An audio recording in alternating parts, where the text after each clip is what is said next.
For President Trump, it's time to just get away from it all. The commander-in-chief is going on vacation, even as his embattled attorney general decides to go after the leakers that they both accuse of jeopardizing the presidency. KCAL 9 political reporter Bryan joins us now with the latest. Dave? Lena, several new developments tonight, including something that just came in shortly, just a couple of minutes ago. The attorney general lines up with the president as they go after the insider secret leakers. And the president takes off on a 17-day working vacation. But first, a new report tonight that Robert Mueller's team is now asking the White House for documents in the Russian meddling case. Even as President Trump escaped Washington for a 17-day working vacation at his golf club in New Jersey, the New York Times reported Friday evening that investigators working for the special counsel recently asked the White House for documents related to former National Security Advisor Michael Flynn and have questioned witnesses about whether he was secretly paid by the government of Turkey during the closing months of the 2016 presidential campaign. The paper says it's the first known request of White House documents by the team investigating Russian meddling in the U.S. election.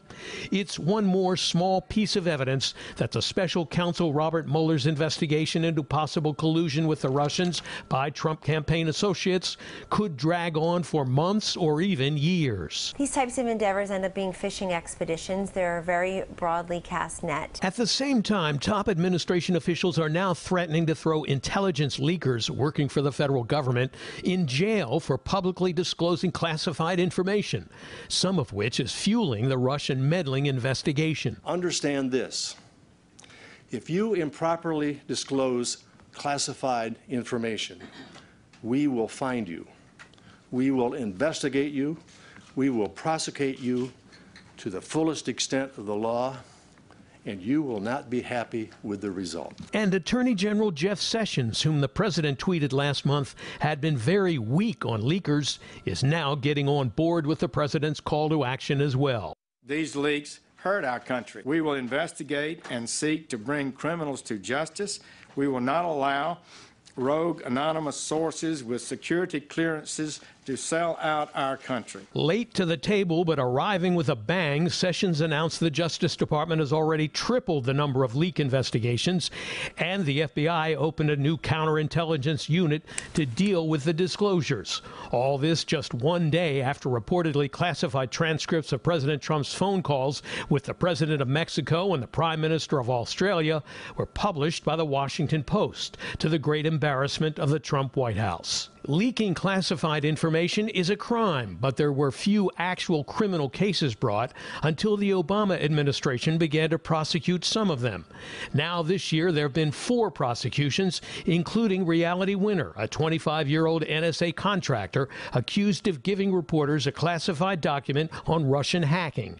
And in his announcement, Sessions indicated there could be action taken against reporters or news organizations that publish classified material.